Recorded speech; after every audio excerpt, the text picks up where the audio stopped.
What is up? Welcome back. You see what we're talking about today.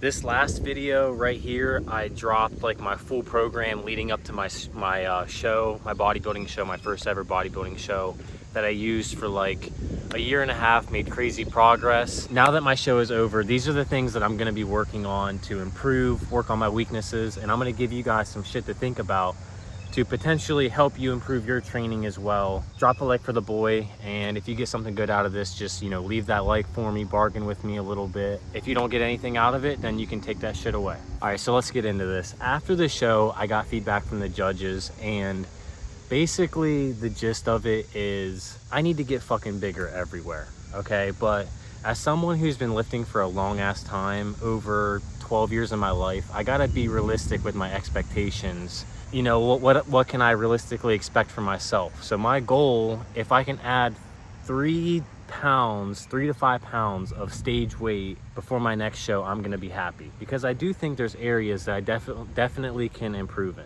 And yeah, I plucked these hairs in the middle of my forehead, that's why we're red right there, so ignore that. But yeah, 3 to 5 pounds is my goal, and I'm gonna be going through the areas of like most priority that I think I have more potential to improve in, towards like the other things. The first thing that I should have said, I'm gonna drop this now, is that a lot of these movements, things that I'm gonna be talking about, I was limited by the amount of weight that I could use. At my gym, they don't allow you to use a gym pin. So what a gym pin is essentially, it's a pin, it's an extra pin you put in the cable stack that allows you to use more weight.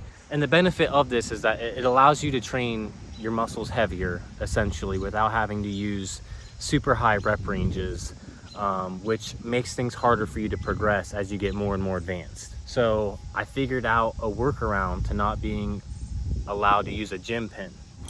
What my gym has, in the back of my gym, there's this dual cable setup, and I came up with this way to use both of the cable stacks at once, so I could combine the total weight.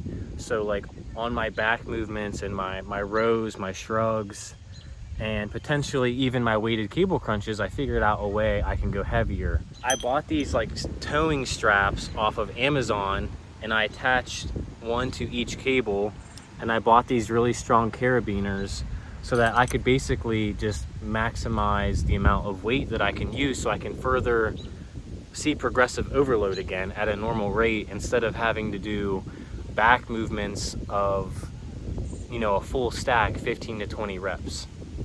So hopefully I can grow my back a little bit more, make it a little bit more efficient in this off season, and get some more thickness in my lats and my traps coming into the next show.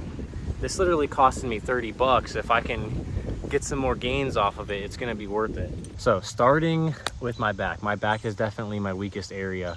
And looking at my programming, leading up to the competition, one of the major things that I noticed was I was specifically only targeting my traps once a week.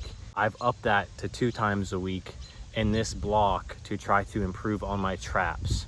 Okay, so I'll be targeting my traps 2 individual times within the week. And also I've added a vertical component to my training as well. Your traps retract your scapula. Okay, they pull your shoulder blades back like this, but I've also just added in a vertical shrug with a barbell. Okay, just to kind of hedge my bet a little bit there. And also just a super heavy hold too as well.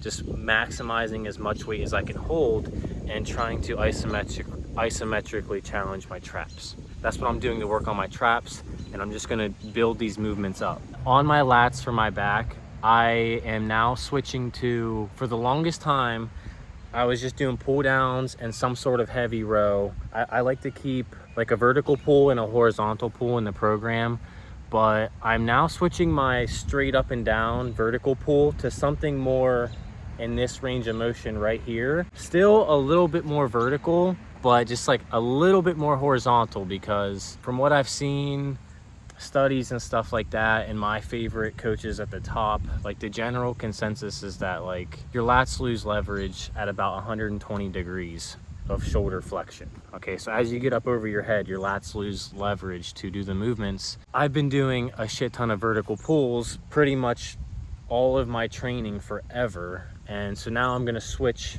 one of my days something to a little bit more horizontal. It's still vertical, but taking advantage of the fact that I can use more weight now as well. I'm gonna see if I can progress my lats a little bit more that way.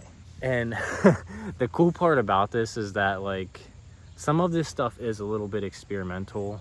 I'm not one of those guys that likes to make complete absolutes on things. A lot of people in the space will say that they know for sure, you know, that like they'll speak in absolutes to where like high key, low key, a lot of these people don't really fucking know for sure.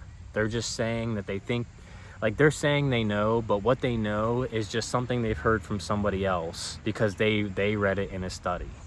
So I've been lifting for over 12 years. Like all of this shit is like, I test these things out. I've been testing out all these different splits, these different exercises. I'm finding out what works for me, where I'm seeing the most improvement, and then I'm applying that shit to my clients' programs so they can, you know, try it out for themselves, and then they can make more improvements and stuff. That's kind of like the reasoning behind like the vertical trap, like the vertical shrug, and just the super fucking heavy hold. A lot of people in this space today will say that, you know, the traps are better trained with just like a horizontal shrug like this, like front to back. But I'm just putting that in there just to see if I can notice some more gains with that. That takes care of my traps, my lats, down to my extensors. All right, my mid back, my lower back. This is definitely an area that I have a lot of potential to grow in, because I know for a fact I haven't been training it to its maximum potential. For the longest time I was using the back extensor machine. I maxed that out. I wasn't feeling it in my lower back as much as I wanted to. I switched to a 90-degree back extension, and I was getting a lot of hamstring involvement in that exercise. And then I just switched to a 45-degree back extension recently, trying to really focus on like limiting my hamstrings to a degree, but using mostly my lower back. I'm starting to build up in weight with this, as well as a set of deadlift on the Smith machine, which throughout that range of motion in that deadlift with the Smith machine, I'm dropping it right here.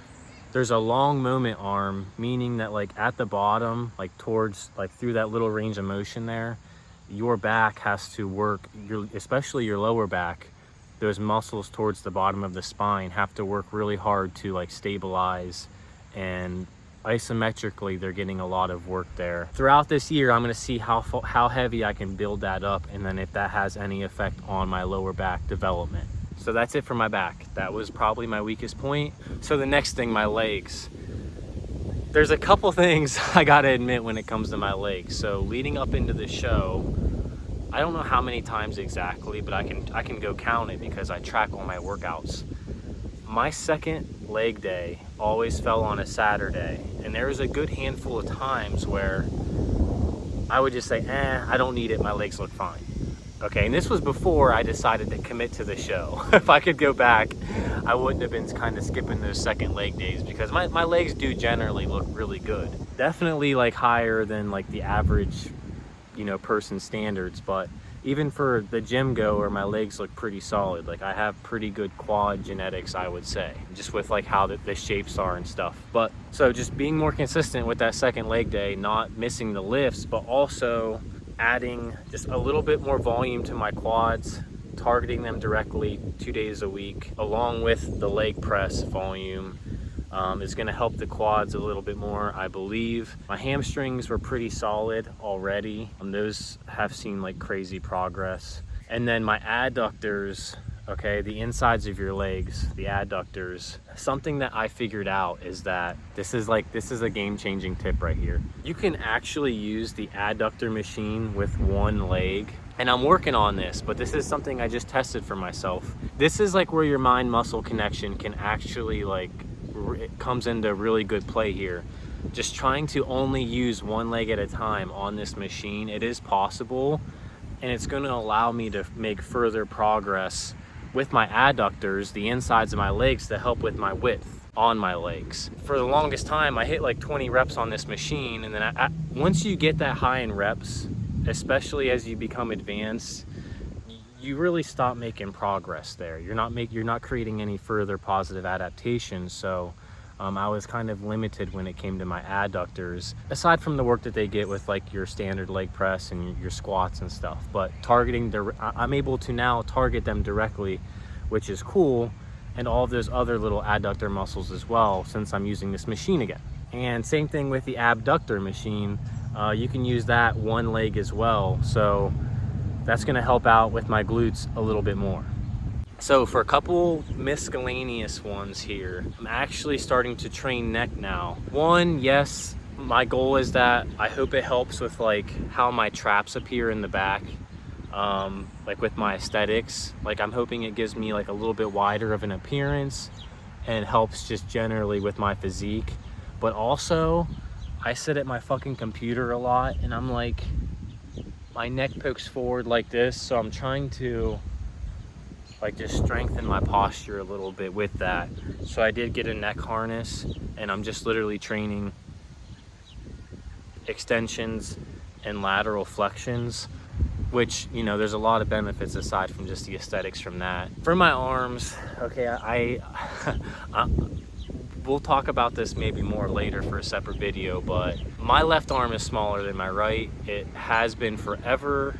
I don't talk about it because I don't think there's any benefit. There's no benefit that comes out of me just complaining about my weaknesses and shit. It doesn't help anybody out, but I honestly think my arm development is pretty maxed out. Before I even switched to that upper lower split, the program that I dropped, whenever I have a pump, my right arm was measured at 17 inches. Well into that, switch into that split and being optimal with my training, I measured my arm again with the pump and it was 17 inches. I don't want to be a negative Nancy, but I think my arms are pretty capped. I'm going to try to grow them. If I can get to 17 and a quarter or 17 and a half, I'm going to be happy. But my left side is smaller.